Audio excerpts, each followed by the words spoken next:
Welcome, everyone, to the World Land Bridge Show for June 2nd, 2023.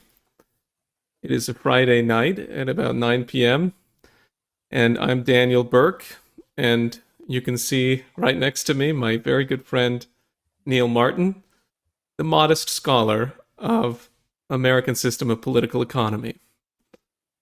So thank you guys so much for coming in.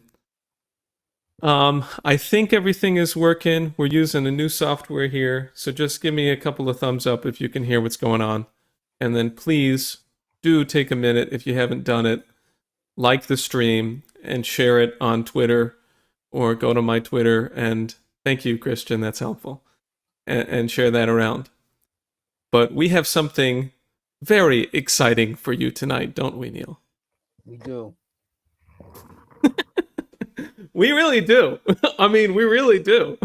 You know, it's really good. And if you are not acquainted with George B. Curtis, then get ready, because you're about to get introduced to a great patriot and universal mind who had his love for humanity is apparent in everything that he wrote.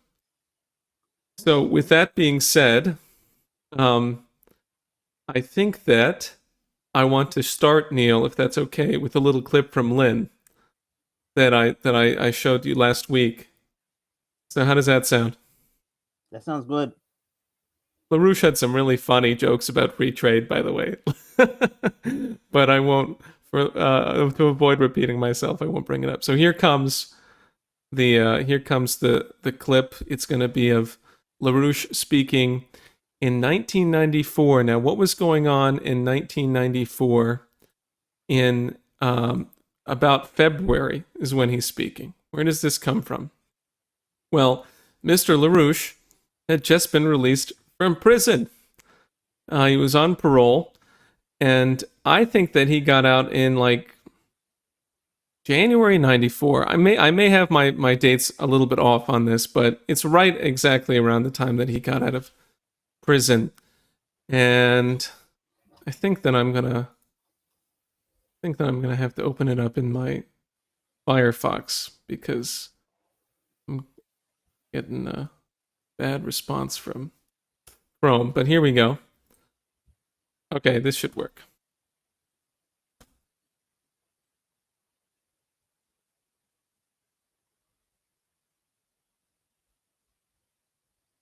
And let me make sure that you can hear everything.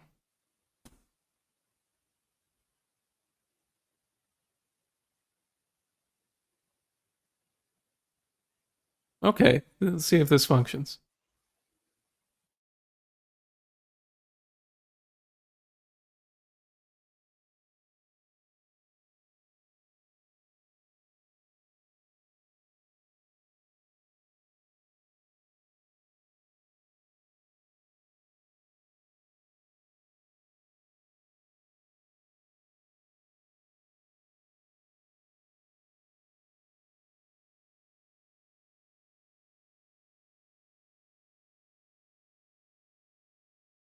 It to work. I'm in a new software here, which is better, but it's not working perfectly. So we'll come back to Lynn later. Anyway, why don't we get started with the presentation so people can learn all about George B. Curtis? What do you say, Neil? Okay, start with the slideshow. Yeah, so now you go ahead and share that slideshow, and then it should function perfectly. George B. Curtis, we got a lot of little background info for you guys to learn about on him, but it's really important for you to know that he wrote a couple of major pamphlets that were about Abraham Lincoln and protectionism, and then he wrote a long book that was endorsed by William McKinley. So that was his circle. And Thomas Brackett Reed. And Thomas Brackett Reed, of course. Yeah, go ahead and hit slideshow. Okay, here we go. Can everyone see? Yeah, they can see that now. All right, so fill us in. Neil, who is George B. Curtis? So George B. Curtis was a famous economic historian in the United States of America. But his his economics can't be slept on. What we're going to do in the first half of the the first part of the presentation is go over his economic counterintelligence on the British. Then we'll get into some economic intelligence, and then George B. Curtis's economics. And his economics is top rate. The book Protection and Prosperity was written in 1896, and as Daniel already said, William McKinley and Thomas Brackett Reed gave the introductions to the book. So the first part of the presentation, as I said, is going to be on the British, counterintelligence on the British. And what people have to understand about counterintelligence on the British, it's all been the same. You're going to draw the same conclusion. You can't trust it. You can't trust the children of Satan. Okay. So this is Richard Cobden. Richard Cobden was paid. He was a manufacturer, and he was paid to the tune of £1 million by the Manchester School to promote free trade in the United States and also in continental Europe. So here's a quote from Richard Cobden, evil free trader. America is once more the theater upon which nations are contending for mastery. It is not, however, a struggle for conquest in which the victor would acquire territorial dominion. The fight is for commercial supremacy, and the battle will be won by the cheapest. That cheapness, and not the cannon or the sword, is the weapon through which alone we possess and can hope to defend our extended commerce.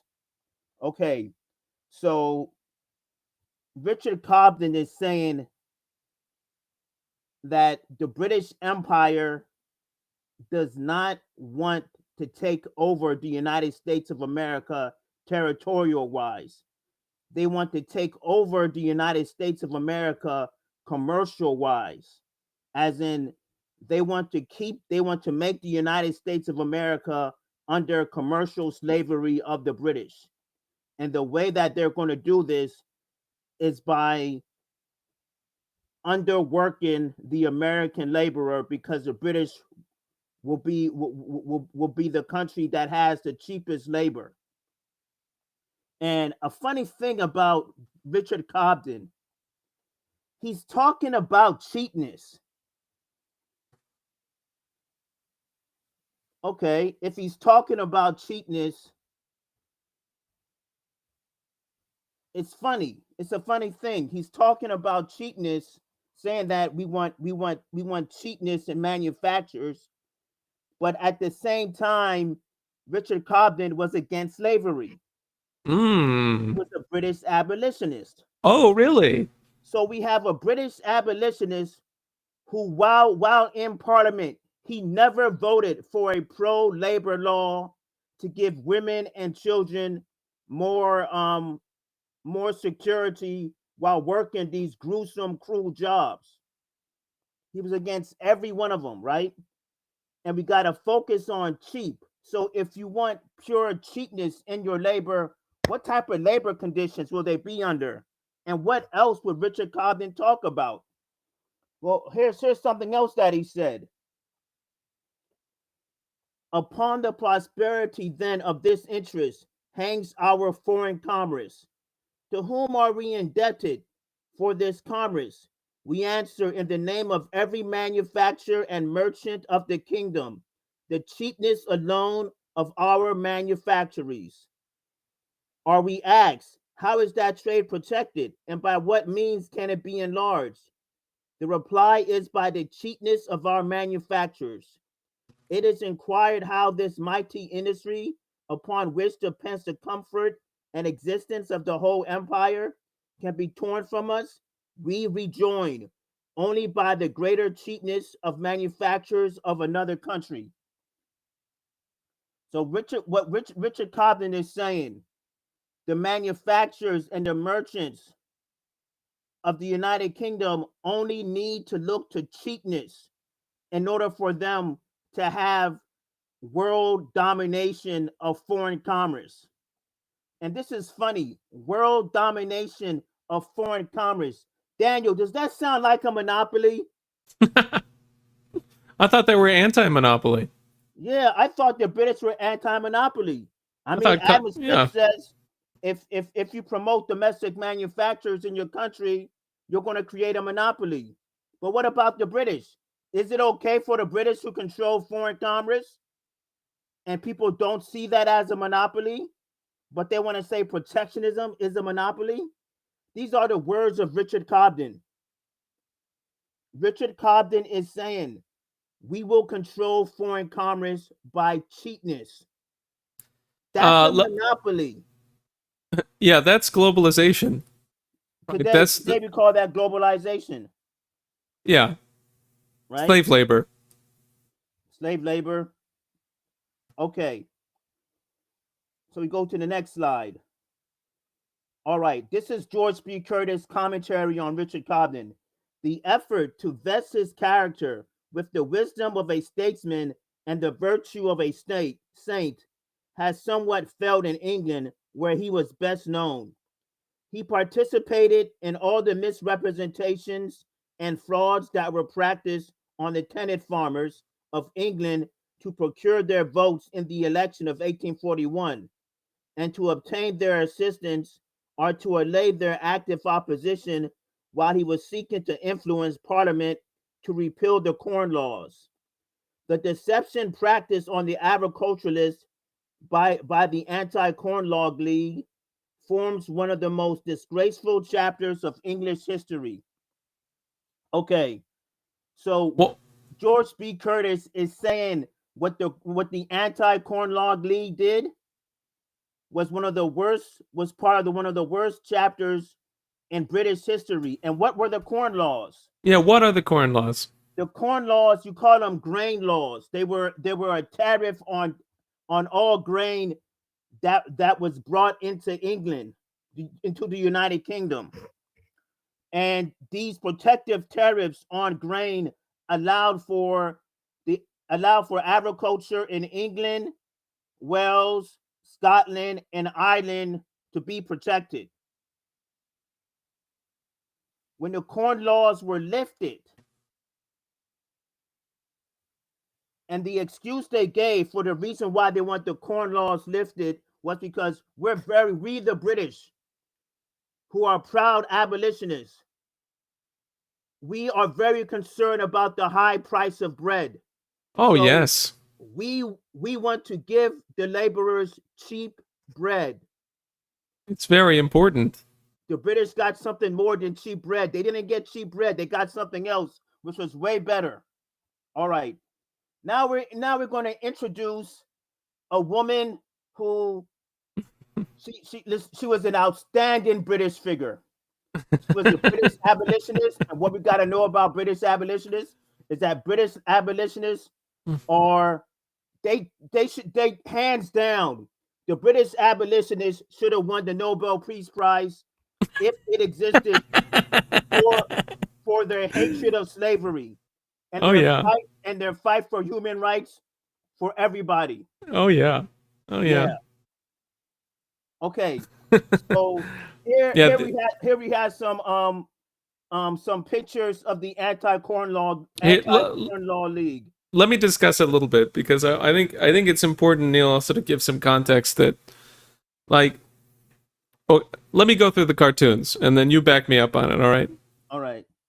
So the Corn Laws are protectionist policy, essentially, such that even if the price of corn, of grain, that is, for bread, is more expensive in England, that they're still demanding that people buy from English farmers so that the agricultural system does not collapse and it's not completely overrun by cheap goods being dumped in England in such way that Yeah, that's what it is, okay? So who is it that stands up and says we got to get rid of this? Adam Smith, 1815. Followed by Ricardo, David Ricardo. And these two guys in 1815, they're starting to attack the Corn Laws. They're saying, we've got to get rid of the Corn Laws. We've got to get rid of protectionism. We've got to bring on total free trade. And that sets us up for this period in the 1840s and 50s in which Cobden is most active. You with me? Yes. Neil? Okay. Yes. And so they pull off the first, what's credited as, I haven't investigated enough to say for sure, what's credited as the first major like public influence campaign in Britain, with huge numbers of people working together to go to the poor and say, you need to help us to repeal the Corn Laws. And here's what they're saying. It's all populism in the worst sense. And I think populism, although many of my friends think that it's a good thing, I don't agree. Here's dear bread, and here's an example of what I think of when I think of populism. Dear bread, expensive bread, in other words, on the left. Cheap bread on the right. No, life is going to get great. Everything's going to work out really well. Right? Think about who is actually benefiting. Now that you know that although Cobden went around and told everyone, we're going to make things better for the poor, his actual intention was to get the cheapest labor possible as a method of attacking the economies of other countries. That was his idea. And also just exploiting poor people. So that's what's going on here. Go to the next one, Neil. Walmart mentality, says Jim Harwood. I got to show that one. Yes. And Jim, I saw your comment. We're going to come back to that. Very good question to raise for everyone. And thank you very much for being on the program, Jim. We have to meet sometime, because I really appreciate your participation in this. So take a look at this one. This is by this guy Cruikshank, who did all of these kinds of things. Now, it's very hard to read, and I don't need to go through everything that they're saying, but you can see the guys on the boat on the left. They're like, look at all this cheap grain that we've got, and we're bringing it to your shores. And I'm sure that they're dressed in ways that are supposed to communicate whether they're from Portugal or Germany or something like that. Or anyway, but then these are the wealthy, the wealthy landed aristocrats who are the ones who are the only ones that are really benefiting from the Corn Laws are these wealthy guys. And they're all saying basically, no, we don't want cheap corn. We want expensive corn, even if it kills the population. It's really a useful study here, because it's completely reversed in terms of the actual effect of the policy as compared to their propaganda about it. Go to the next one. Jim, thank you very much for your support. It's enormous help. Let me show this. Giant pear character waving flags and turning around, making the buildings in front of him tremble. I'm not sure what you're referring to, but I'm with you. So then we've got, this is actually a picture of these mass gatherings that they got going for the Anti-Corn Law League, which became this extremely powerful operation in politics at the time. And Cobden, I see. That's funny, Jim. But anyway, when this was such a gigantic operation, they swept huge numbers of people into it, and it was all Cobden. Okay? I mean, not all entirely, but like this guy led the charge. The British abolitionist. All right? Go to the next slide, please. This is how powerful Cobden was at the time with the Anti-Corn Law League. This is a satirical cartoon, and actually I forget what the exact episode in English history this is that it refers to. I should know, but I'm sure at least I should have looked it up. But here's on the left is Cobden dressed up as Queen Eleanor, and on the right, what is her? I can't even read it right now. But anyway, on the right is someone who's being given an option. Right, that someone is Benjamin Disraeli in the early 1850s, I believe, like 1852. And Cobden is so powerful with his Anti-Corn Law League, with his complete devotion to total British free trade, for the cheapening of all labor across the world and the domination of British manufacturers, such that the empire could be the workhorse or the workhouse for the world, right? He says he's got a sword that says resignation and a cup that says free trade, because Disraeli was actually one of the people who was not prepared to go fully on board with free trade at this level. And Cobden is so powerful politically at this point that he's presented as forcing the issue. Either you resign or you take the free trade and you're going to go with our anti-corn laws and everything else. So anyway, I wanted to share those because I thought they did a good job of representing the scope of this, because then you have to, if you can comprehend the massive political shift happening within, or some sense of it, we haven't gone in depth, but if you can comprehend some sense of the major political shift happening within England that is towards this total commitment to free trade. And then I really think, Neil, right? I mean, I need to review my studies of Alan Salisbury and of Tony Chaikin on this question of the lead up to the Civil War. But this coincides. This has everything to do with it, with the U.S. Civil War. And we have to go back and review all of my history to get everything sorted out. Isaiah, hi, welcome. Fair Rosamond. Okay, well, maybe you know the story. I don't. I'll have to look it up.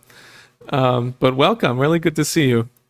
So, Neil, what do you think about all of that? Well, I think that's I really love the political cartoons. It's nice to see that there was a fight against the corn laws.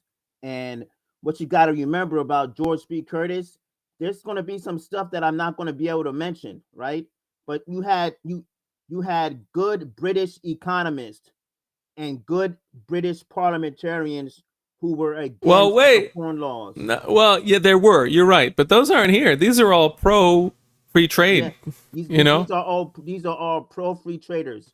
Oh, you mean the ones I have later? Later, I have some that are anti-free trade, but those are actually from a later period. I could not find anything pro-corn law from this period. There was tons of propaganda, and I haven't looked in depth. There must be some places where you could find it. Anyway, so, but yeah, I mean, this is what was going on. Yeah. And Cobden and what's her face were behind it. Trollope, among the people behind it. What I want to say about this, right, is that Trollope, Francis Trollope, who we're about to get into, is only mentioned in one political economy book. That's George B. Curtis's Protection and Prosperity, and also in Industrial Development of Nations, right? Other than that, to my knowledge, she is not mentioned in any political economy book concerning what she thought of the British Corn Laws. And Richard Cobden, there are no Richard Cobden quotes. I have not seen any Richard Cobden quotes in political economy books in that time period. And what you got to remember, George B. Curtis wrote this book in 1896, and the corn laws were repealed in the 1840s. So that's like a 50-year gap. And George B. Curtis is the only political economist or economic historian who's writing about it. Sure, there might have been speeches in the British Parliament about it, but let's get on with Francis Trollope. And then after that, let's take some of the questions that have come in. Okay. All right. Before there were neoliberals, there were British abolitionists. They must go sooner or later, he says. If the corn laws are done away with, then down goes the price of bread and down goes operatives' wages. And what will stop us then, doctor? Don't you see?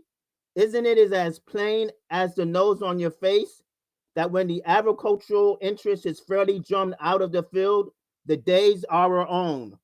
Our policy, you must have known, to give out that it is the operatives who are clamoring for the repeal of the corn laws, whereas many among them, saucy rogues, are as deep as their betters, and know perfectly well, and be hanged to them, that our only reason for trying to make down with the corn laws, the popular cry is that we may whisper in their ears, down with the wages afterwards. Afterward, hey, doctor, if we can but manage this, England will become a paradise of manufacturers, the workshop of the world. Wow. I don't want to hear anybody say that the British were not trying to monopolize foreign trade. I don't want to hear anybody trying to say that the reason why the British wanted to be the manufacturing workshop of the world is because of comparative advantage. It wasn't because of comparative advantage. It was because they wanted to destroy civilization, right? And this woman, Frances Trollope, with her hatred towards mankind and her love for cheapness and making the wages of workers low, is a violation of God, and it's not natural law. Frances Trollope is a British abolitionist, and what she had to say about the laboring class in England is disgusting. And her saying that England will become the paradise of manufacturers. But what about other countries? You want to say something, Daniel? Well, I can give a little bit of background. I mean, you're the lunacy, the evil inherent here. It's like megalomaniacal, you know. That's what it is, right off the face of it.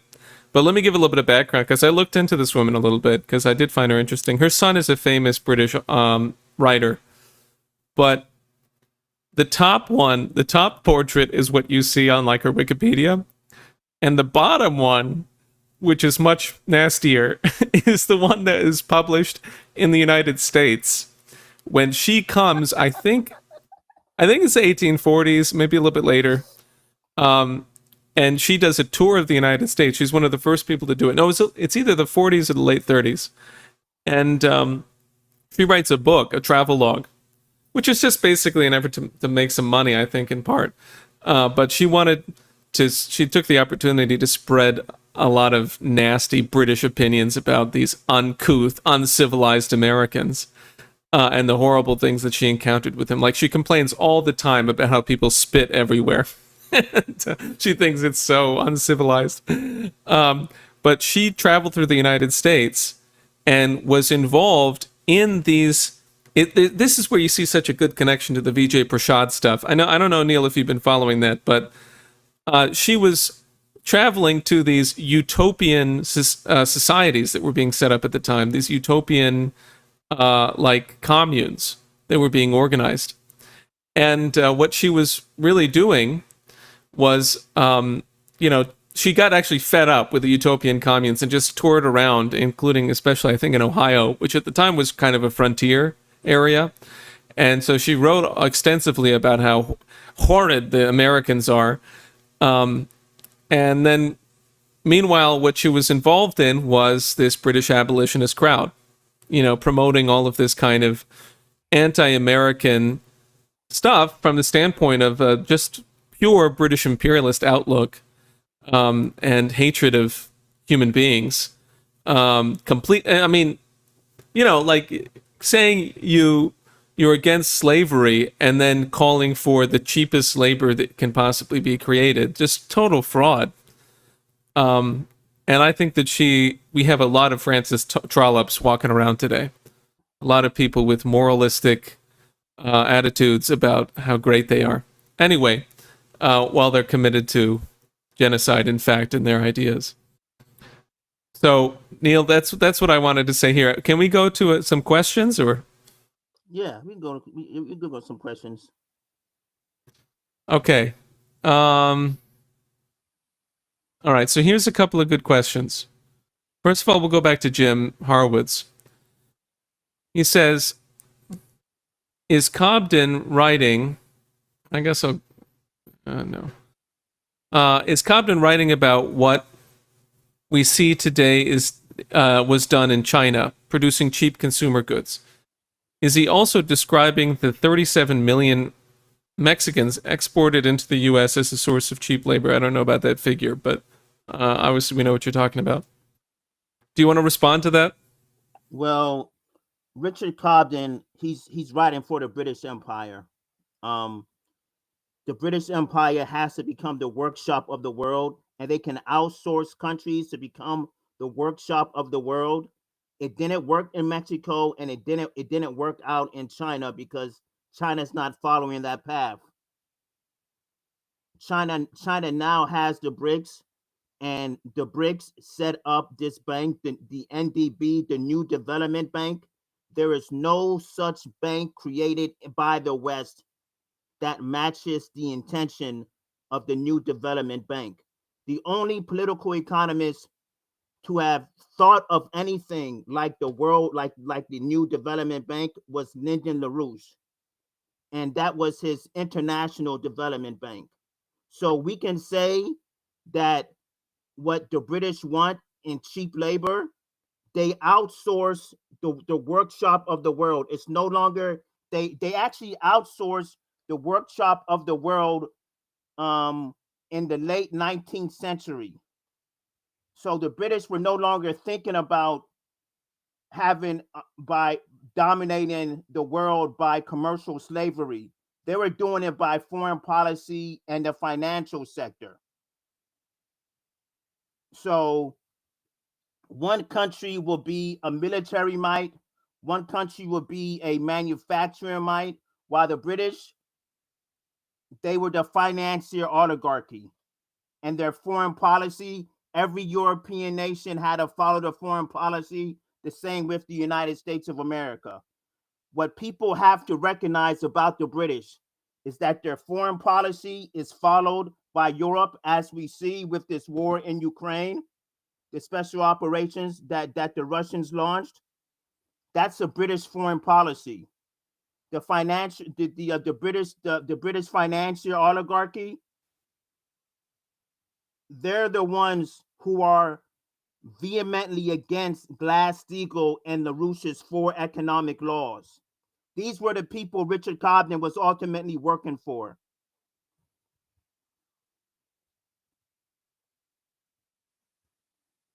Okay, we have another question I want to get to. Christine Harris says, "I'm a freedman acolyte." Sorry to hear that. "Free trade is essential to drive the globalized commerce, not to be confused with the corruption of financialization.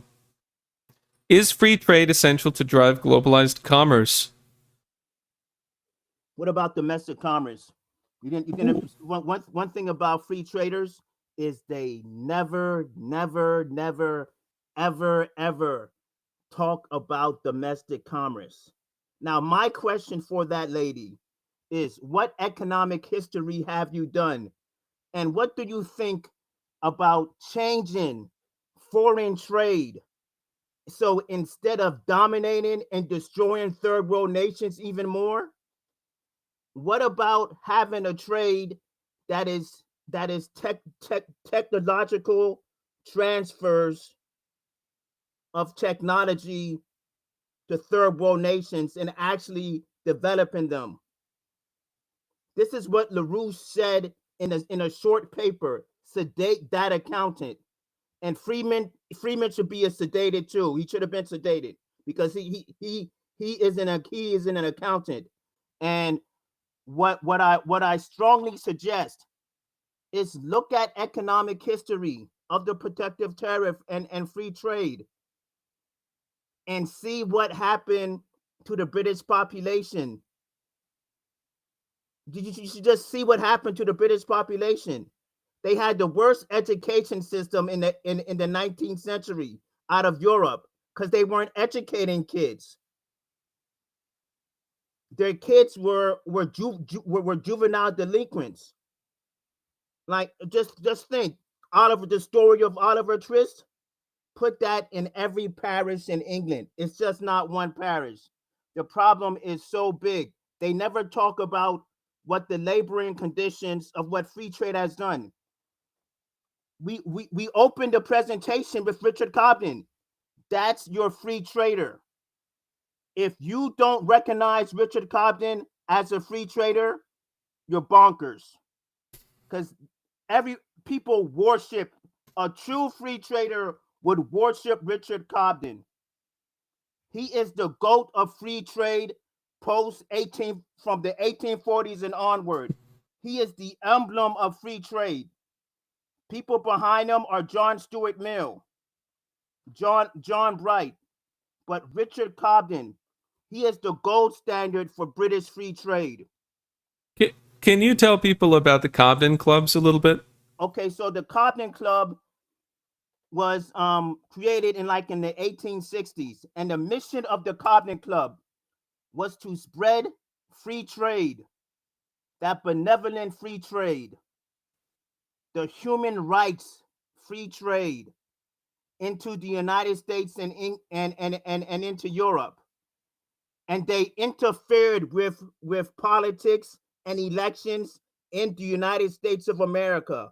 But free traders never say that. Free traders have never admitted that the British sent tons, literally tons of pamphlets into the United States of America to hoodwink and trick the American farmer into thinking that they're getting ripped off, that they can buy cheap British manufactured goods in from England, and they don't have to support these robber barons and these manufacturers. Now I already revealed that Richard Cobden says the British are going to gain commercial supremacy in the United States of America by cheapness. What do you got to say about that, lady? Ma'am, what do you have to say about that? By cheapness. This is a very sensitive issue for me, right? Yeah. Because I joined the LaRouche movement to get rid of colonialism, right? Lynn taught Yes. me what was colonialism, right? He also taught me that trade policies can cripple and destroy nations. And we have free trade being taught in universities. Free trade has been taught in universities for over 100 years. And it has never developed Africa. It has never developed Ibero-America. Look, Jim was saying on how millions of Mexicans, hard-working Mexicans, went over and illegally immigrated into the United States of America. If free trade was so good, how come all those Mexicans left Mexico?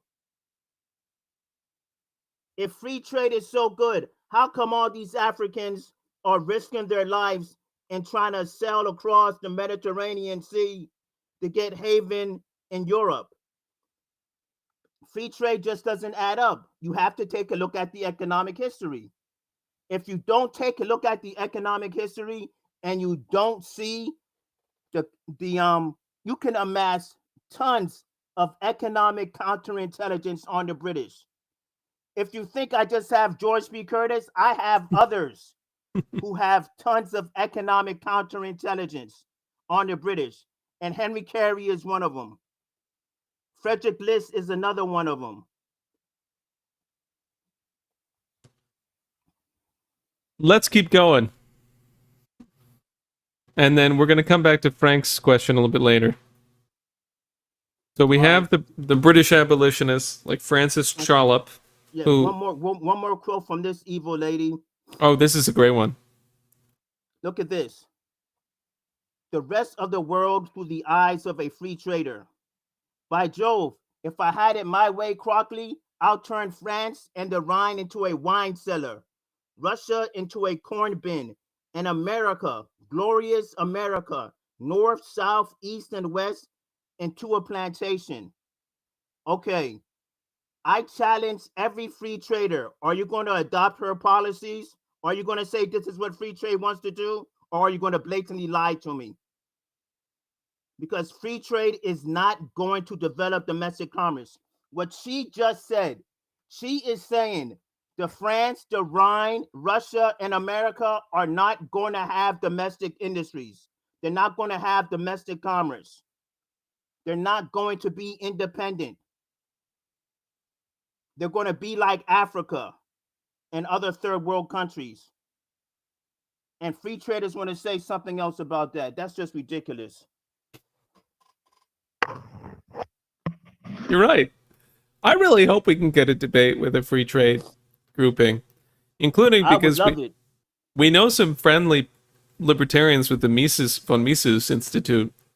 And I was trying to look up some speeches by Richard Cobden, and of course, who is it that hosts them on their website but the von Mises Institute? So I hope we can do some of that. But I tell you, this Miss Trollope woman, she look mean, man. He looks really mean. I wouldn't want to meet her in the alley. All right. She was in her book. She complains about this American who was telling her how like she's really not very important and that Britain is not at all is a lousy country, and he takes out like an atlas and proves to her that her country is much smaller than any of the U.S. states, and then he puts his feet up on the mantelpiece and just like and just gloats. And this offended her massively. So I kind of liked that. Day. Yeah. All right, next. Let's keep going. Insult the British Day. That's a great idea. Destroying protectionism of the USA, the intent of the British. The great question in England was not the perpetuation of their own industries by protection, but to get rid of protective tariffs in the United States and other countries, which alone stood in the way of which they were suffering. The restrictions on their commerce of which they complained were on the statute books of other nations. Their invectives, ridicule, and sarcasm were hurled against a system which had become injurious to their trade only by their practice by their rivals. It was under these circumstances that the entire British press, their orators, statesmen, professors, and manufacturers entered upon a raid against the policy of protection. What specific could be applied to the condition? Foreign tariffs alone stood in their way. The remedy must be their modification or abolishment. The people of the United States must be convinced that protection to native industries was radically wrong. This is excellent. Absolutely. Economic intelligence. It is excellent. The part that you have to focus on and you can't sleep on, the British press, their orators, statesmen, professors, and manufacturers entered upon a raid against a policy of protection. Hello, the Manchester School and their employment of Richard Cobden. Richard Cobden was an orator and a statesman too. Then you have papers like the London Times. Then you have professors like who I can't name any professors, but you had professors like Thomas Malthus who was under the payroll of the British, right? So these people want to destroy protectionism, and these free traders. Why don't these free traders actually admit that this is what they wanted to do? Why do they have to say that, oh, free trade brings prosperity and peace? Free trade is change and hope. Free trade is not change and hope. Free trade is enslaving civilization and killing off Prometheus. That's what free trade wants to do. Okay. the restrictions of their commerce, British foreign commerce. The British don't like when their foreign commerce is restricted. Why? Because this means that a population wants to develop domestic commerce. And what's domestic commerce? The British hate domestic commerce. They don't want no nation having domestic commerce, because when a nation has domestic commerce, they do magnificent stuff. And we're going to see what I mean by this in a later quote. You Let have me anything to say, Daniel? Well, I want to kind of take this opportunity because to bring up Frank's question. Why did the British abolish slavery whilst enacting policy to lower wages? Why did they abolish slavery if that's what they were, if they were trying to lower wages? All I can say about that is that the British are thinking the British are thinking ahead, right? Yeah, yeah. They use slavery in the United States Yeah, and right. protectionism to try to get a civil war, Mm-hmm. right? The thing with outlawing slavery, the British were not educating their population. If you actually think, there's books by Joseph Carey and another economist who talk about the conditions of the British population in the 1830s, 40s, 50s, and 60s. It is horrendous. Henry Carey, this is what Henry Carey calls them: the nation that outlawed slavery. Henry Carey called the British manufactured laborers the army of non-consumers. What does that mean? Army of non-consumers. That means they work and they cannot consume consumer goods because they get paid so cheap. What we have to understand about the British, they were importing a whole lot of goods, but they were to be manufactured and sent back to other countries. They weren't a haven of domestic consumption or consumption at all. Their commercial policy officially stated that we're going to have army of non-consumers. And today, who wants an army of non-consumers? The environmentalist movement. They want an army of non-consumers because what's an army of non-consumers? Take a look at sub-Saharan Africa. What do they Mm, consume? mm, How much electricity do they consume? How much mm-hmm, water do they consume? mm-hmm. How much basic economic infrastructure do they consume? How much what's their book consumption like?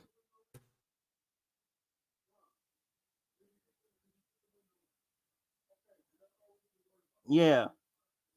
Um, there's a lot more here, so let's keep going. And we've got a bunch of good comments that we can bring in.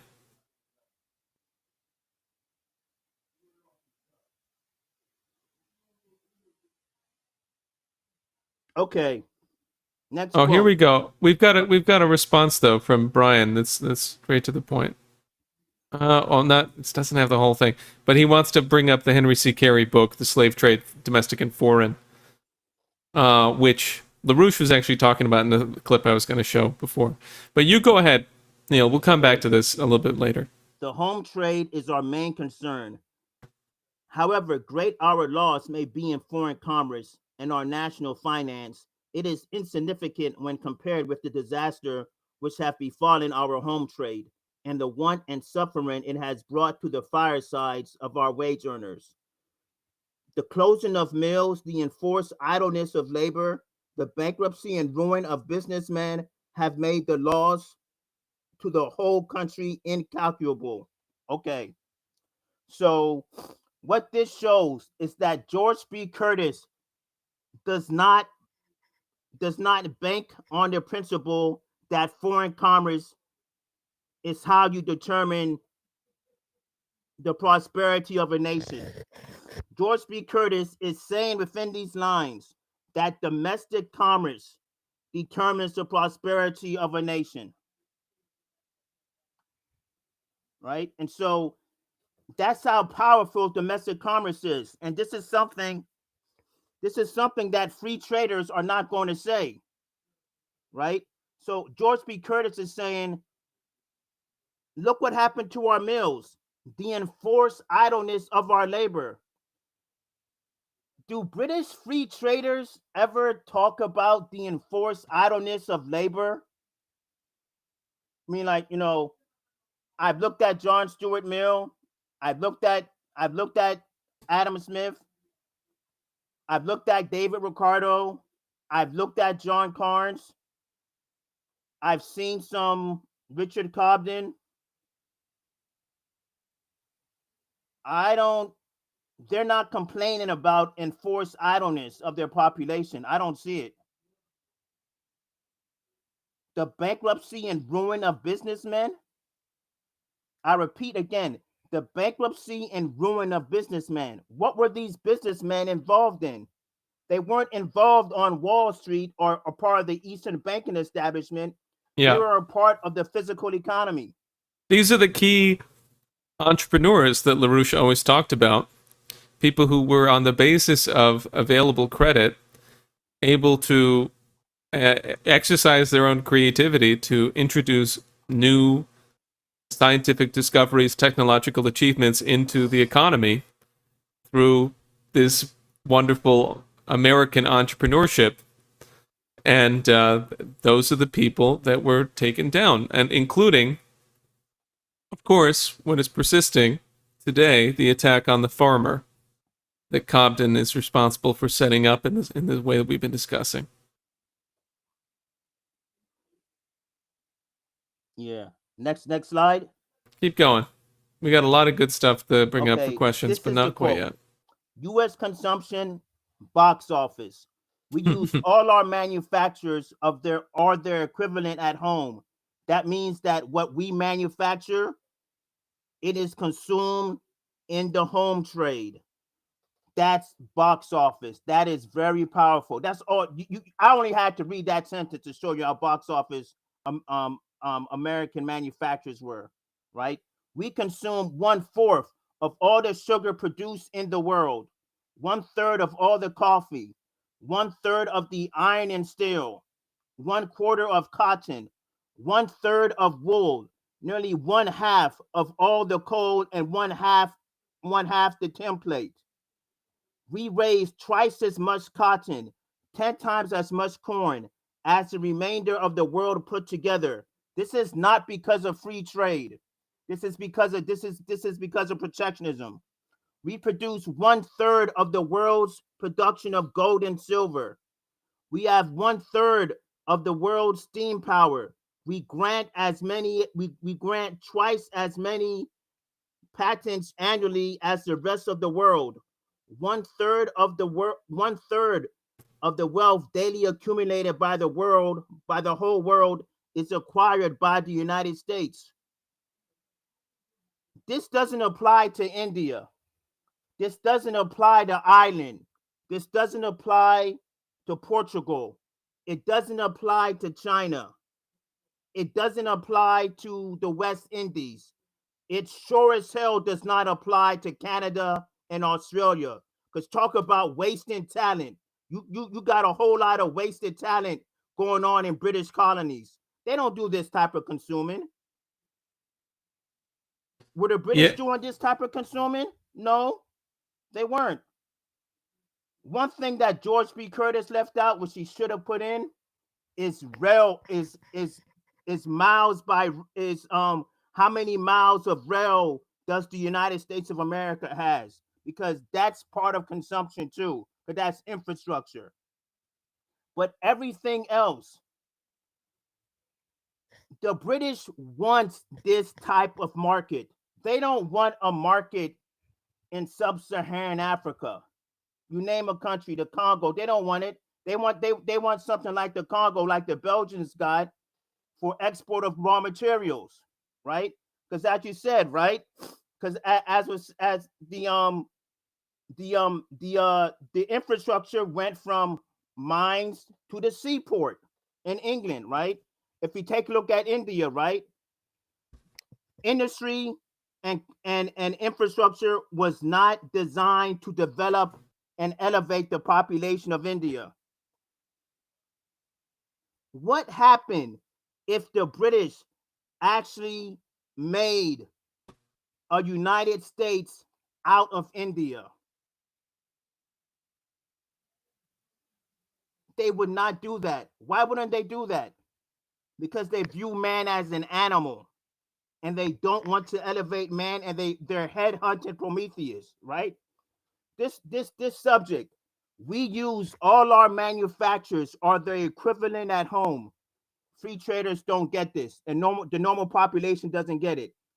George B. Curtis is saying what we manufacture in the United States, we consume also.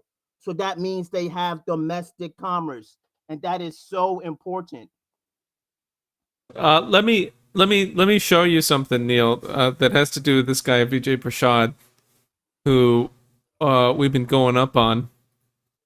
So this is the pamphlet that I witnessed him distributing in New York, called Demystifying Degrowth. And it may be difficult for you to see, but it I don't starts see by. it. How do I see it? Oh, you're not going to be able to see. Well, I'll read it to you. Okay, don't worry about it. It I says, see it. we are taught that buying more things, not later, but right now, is good for us and good for the economy. But we aren't taught that if everyone in the world today consumed as much as the average U.S. citizen, we would need 5 planets. Okay, so the whole thing is organized by saying that consumption is bad, is inherently bad.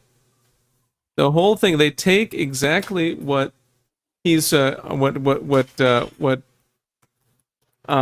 Curtis is extolling, and they turn it into a negative, the negative.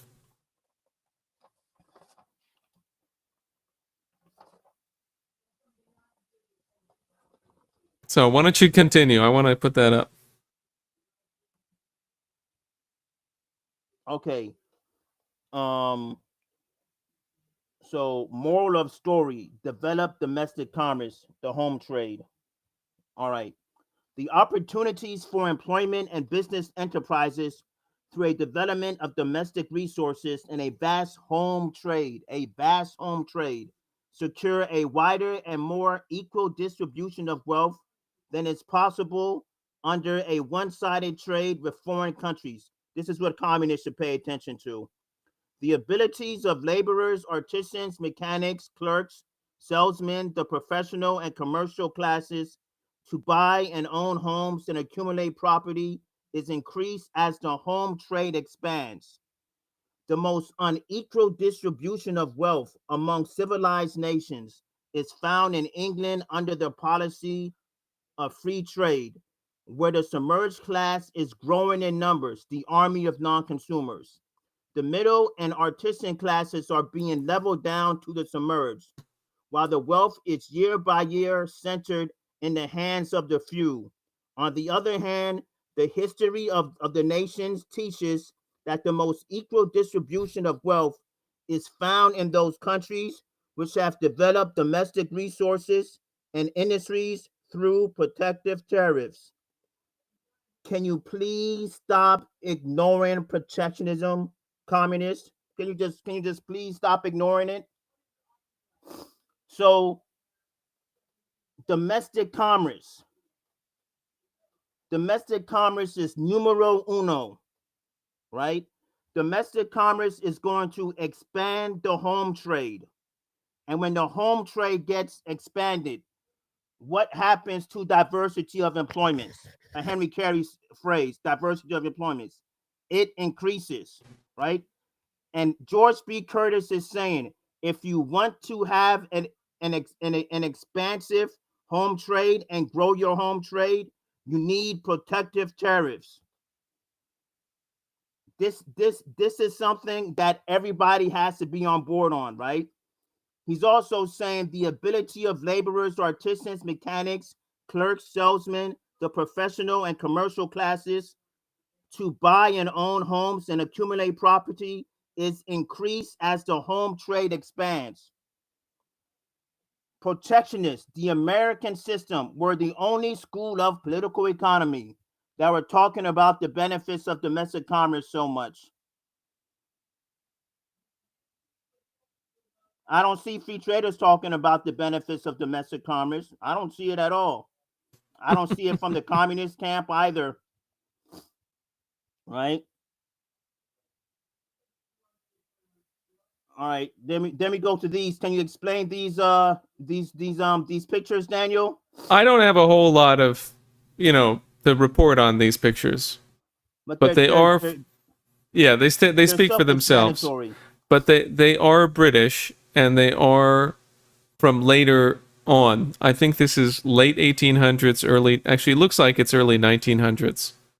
Maybe as late as 1910 or something like that.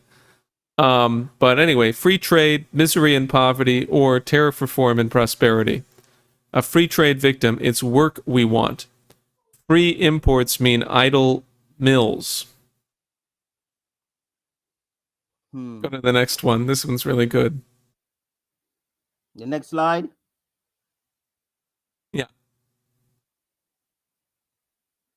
Free trade. I've seen stuff like this before, Daniel. In a Cyrus Elder pamphlet called Free Trade Paradise. They had a picture similar to this, and a picture when there was protectionism. All right. The next is William Wilson, a true traitor. William Wilson was a congressman in the 1890s, probably 1880s too, who got the Gorman-Wilson tariff bill passed, and this was under Grover Cleveland's presidency. Grover Cleveland is one of the worst presidents ever. He personally, guess what, Daniel? What? Guess who had members of the Carbon Club in his cabinet? Oh. It was Grover Cleveland. Cleveland. That's what I would say. And who gave me that intelligence? George B. Curtis. Thank you, George. All right. The whole scheme was unmasked by Chairman Wilson himself, who had a banquet given in his honor in England by British manufacturers shortly after the passage of the Gorman-Wilson bill said, "Our protectionists have been building defenses to keep you and other nations from competing with us in our home market. The tariff reformers are breaking down these defenses." What people have to what should surprise people is, why is the British government or British manufacturers inviting William Wilson to come over to England and do a banquet in honor of him? Right? William Wilson is saying, I don't pass legislation for United States citizens. I pass it for our British friends. Is that collusion? That's the Henry Kissinger tradition. Yeah. British dupes and agents ruining this country. Well, ruining the world. Causing the U.S., which should be a great force for good and for mankind, to become what it is today. And what we got to understand about William Wilson is that the bill that they destroyed was the McKinley tariff. Yeah. Right? There is just some nasty, you never, these Democrats talk about the tariff. I mean, they're dumb. They're dumb. They say a whole lot of ignorant stuff. They don't say stuff like John Stuart Mill or Richard Cobden. They're pretty dumb. They're kind of like thugs on how they talk about protectionism. But we'll go on to the next slide. Oh, and by the way, this intelligence, George B. Curtis. Only George B. Curtis said in a political economy book that William Wilson was received in England at a banquet in his honor.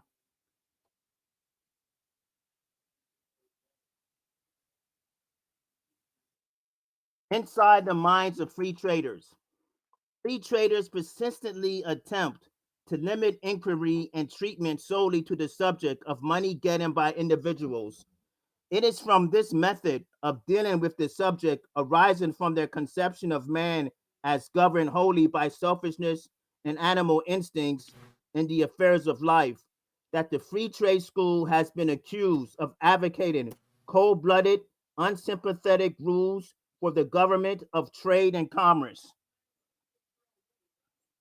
Unsympathetic rules for the government of trade and commerce. Free trade is implementing rules for trade and commerce that are cold-blooded. Did did you notice that's ridiculous cartoon pamphlet that I showed you? It began by talking about using money to buy things. That's the key issue, is the relationship between money and consumption. It's a great way to dodge the question of ending poverty, ending hunger, and creating what people need to live in every nation on the planet. I mean, because what we have to take into account, right? Money getting by individuals leads to cold-blooded policies on trade and commerce. Ask this question: what type of accumulations of the past is the free trader going to introduce? We have nuclear power. Do we have free traders calling for a worldwide use of nuclear power? Daniel? Not to my knowledge. Daniel, do we have free traders calling for an international space agency? Absolutely not. Daniel, do we have free traders saying that every country should have a machine tool sector? No. Only a few Okay. should. Huh? Only a handful should have that. Oh, technological apartheid, right? Yes. So this technological apartheid, this is a British free trade thing. It's not a protectionist thing. It's a British free trade thing, right? Yes. So what George B. Curtis is talking about, right? He's going over the British free trade system's view of man, how they like money how they like get money getting by individuals, and how they Mm-hmm. have cold-blooded, unsympathetic rules for the government of trade and commerce. This reminds me of a guy by the name of Adam Smith, and he wrote a book called Theory of Moral Sentiments. And in this book, he has this quote in which he's given his view of man. And the view of man is disgusting, right? If people don't know who Adam Smith is, Adam Yeah. Smith is the god of free trade. Adam Smith is essentially saying happiness is not man's lot in life. Pleasure is what mankind should seek, right? Okay. Selfish money getting by individuals, that's pleasure. Mm-hmm. Seeing cold-blooded and unsympathetic rules for government of trade and commerce being implemented, they derive a whole lot of pleasure from that. Um, we already seen that in Frances Trollope, right? On Mm-hmm. how she wanted the United States to be a plantation of cotton, the Rhine in France to be a wine cellar, and Russia to be a grain a grain market, right? So these economic policies and thinking, the view of man, can cripple civilization. We'll go to the next slide. Are there any questions, Daniel? Yeah, now's a good time to take a bunch of questions. Yeah, okay. Now that we've gotten into this mindset. Okay, let me get back to them. So, Christian in northern New Jersey asks, weren't the opium wars done to force open markets in China? You mean open markets, as in making sure that the British can trade with China, or that the British can trade opium into China? He's not. Well, let's see. We might get a response from him, but he's not clear yet on that Well, question. if he's saying the opium wars were fought to allow for free trade in China, this is exactly what Queen Victoria said. He needs to check his allegiance, right? Either you're for the British Empire or you're for the American system of political economy. The opium wars was not fought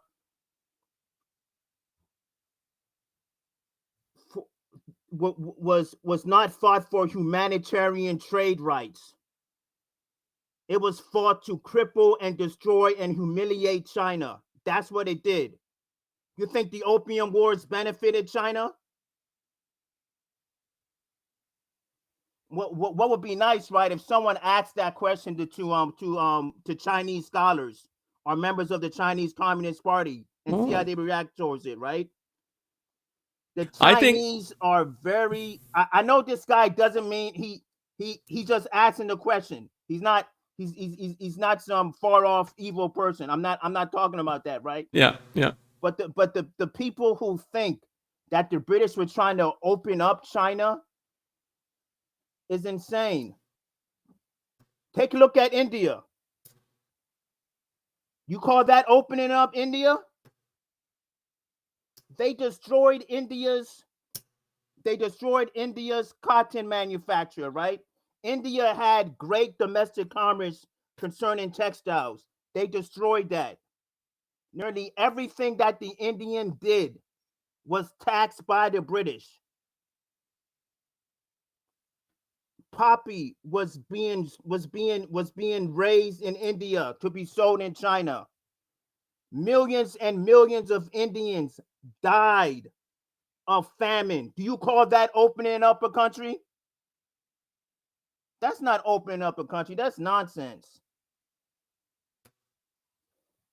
Next question. This is funny. Jim tells us that this. I'm just going to move through this briefly, but Jim tells us that Mick Jagger said he only enrolled at the London School of Economics because they promised him he could become another John Maynard Keynes and von Mises. So maybe he did. Maybe that's the same. Maybe that's what happened. Our friend SOS USA, very good friend of ours, says that British geography is one of the root reasons for all of these evil policies. And then we have Jim saying again, wouldn't slavery, prostitution, gambling, and drugs apply as a legitimate business under the rubric of British free trade? And certainly they do. And under the present... the IMF thinks so. Yeah. They call that part of your GDP. Mm-hmm. We have a couple of useful comments in here, but let me go to Christian's next question. Did British interests have large holdings and involvement in the Wall Street slave system and slave insurance industry? I can't answer that question right there. I don't know. It's a good question, though. It seems quite likely that that they did.